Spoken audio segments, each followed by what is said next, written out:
Hi. So I said last month that I might not be able to watch that many films this month because I was going away, and I was right. I saw four films this month, but we're gonna we're gonna do this anyway. Because yes. So, um, I'm trying out a new foundation, and it makes me look very like shiny, and also my skin has never hated anything more. I've been breaking out loads, so I should probably just rebuy my old foundation. But anyway, yeah, I also need a haircut. I don't know what that was. How long can I use jet lag as an excuse for odd behavior? Okay. The first film that I watched was The Shape of Water. I watched it on a plane. I wasn't expecting to like it because the concept sounded stupid to me. Like, she fucks the fish man. Like, what? Um, but I really liked it. I thought it was really like sweet and like beautiful.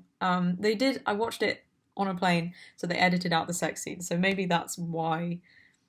Like, I feel like that might have tipped it over into ridiculous for me. But yeah, I liked it. The only glaring criticism that I have of it is that does that make sense as a sentence? You know what I mean? The only like big thing that I didn't like about it was that scene where she like imagines herself like getting up and singing like a musical number and like dancing with him. I just thought that like tonally it was really jarring and completely out of place, and also the basis of her sort of like attraction to him and like her love for him is that like she can't speak and neither can he, and like she sort of understands that there's a humanity to him even if he can't speak. So like that, her not having a voice is what allows her to sort of like fully like empathize with him and be the one that's like rooting for him. So it felt weird to me that they would have her like fantasy moment be something that completely negates that connection, if that makes sense. I wasn't a fan of that scene, but I liked the rest of the film. I thought it was really nice. Yes, good. Although I still feel like Lady Bird was snubbed for Best Picture, but whatever. Yeah, second film. I also watched this on a plane. It was Battle of the Sexes. I loved it. Fucking fucked me up. Emma Stone has a special place in my heart, even though she did that Aloha movie. I love her. She's so good, and this film was so like strong feminism. I really liked that they showed the difference between like open, ridiculous, like overt sexism that's sort of easy to dismiss and like sinister, quiet, subtle, nasty, ingrained, covert sexism that is actually the issue. Like, do you know what I mean? Like, I just feel like Steve Carell's character was like, fuck women, like, but behind him there were all these people who were like actually, and he was very sort of like easy to dismiss and easy to ignore because he was just like ridiculous. He was just a character. But behind him and around him were all these like powerful, significant, quiet, hidden sexists who really did have the power to like put significant obstacles in these women's way. Um yeah, I just liked that. It sort of bugged me that they went with the whole like discovers she's bi and then cheats on her husband trope, because that's a very like, it's frustrating that that is such a like prevalent thing in LGBT films, especially because they show bisexuality as being like promiscuous. Not the best, but also it's based on a true story, so I can't really be picking holes in the plot because it's true. So I guess that's, yeah, but I really liked it. I thought it was amazing. It like got me. I watched that on a plane as well, so I feel like if I'd watched it somewhere better, it would have been even better. I feel like I wasted it, but it was great. I loved it. Cool. Moving on. Third film. Isle of Dogs. It was great. I really didn't like Fantastic Mr. Fox, so I wasn't expecting to like this, but I was a fan. It was really like had some like genuinely funny moments, and like it was really sweet and touching, and I really like Edgar Wright's style. Like just they're just very choreographed, deliberate. Like I don't know. I just like his style. But having read a little bit about like the way the film represents Japanese culture, it's not great. I'm not Japanese, so I can't say whether or not it was offensive, obviously. And I think like setting that story in Japan could have could have been like a good way to like pay, is it homage? How do you pronounce this word? Homage. Homage?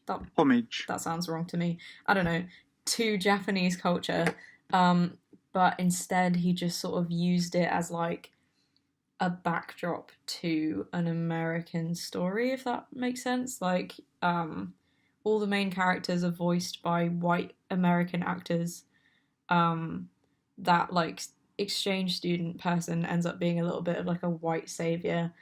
Um, None of the Japanese characters or Japanese voice actors have subtitles, so you can't really understand what they're saying. So it's sort of like exoticizes them, is that a word? And like makes them foreigners in their own country. Like it's about that country, but they're still foreign to us, the audience.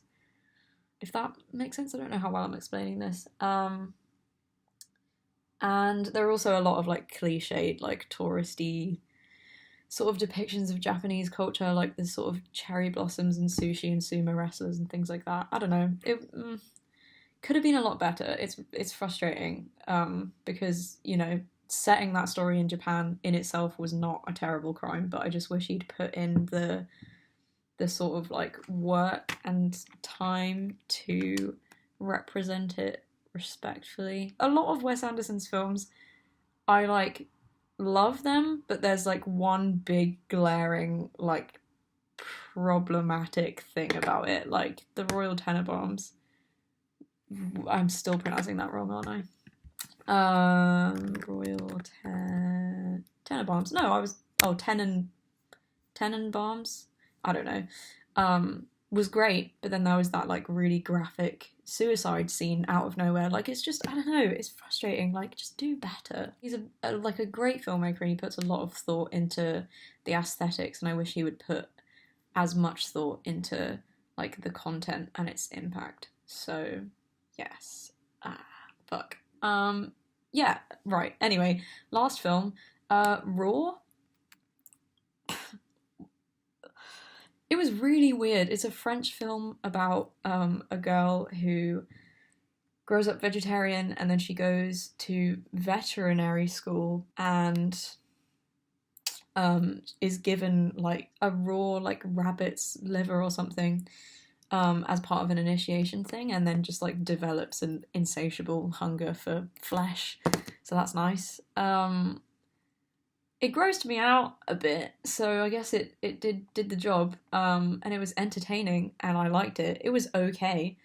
Um, it didn't blow my mind, but it was good. It was good. I don't know why I'm saying that in such a patronizing way. Like it was good. It just wasn't. I don't know. I'm not like excited about it, but it was good. I wasn't 100% sure about the ending, because I thought it was a bit. If you don't want to know what the ending is, then you can just like stop watching this here. But like, the ending like was a bit of like a sort of. It was meant to be like a big sudden plot twist and then roll credits and leave them all shook type of thing, but I didn't think it was shocking enough to warrant that. Like there were a lot of sort of clues for it, and I wasn't totally shocked that that was the outcome. So the sort of shock by didn't really work, but it would have been. It's like an interesting like level to it that like I wish they had sort of done a bit more, because it felt like they just sort of used a potentially interesting like plot thing as a throwaway moment for shock factor. So that's my thought on that. But otherwise a good film. Sorry I didn't watch very many this month. I've already watched one this month. I should really get on watching more. But yeah, I need a haircut. Um Hello. Okay. Yeah, that was that. Any thoughts on these films? I still need to watch the ones that you have all recommended me. I will do that. I will do that. Maybe I'll do that right now. I could watch one right now. Maybe I will. Yes. Okay, cool. See you soon. Bye.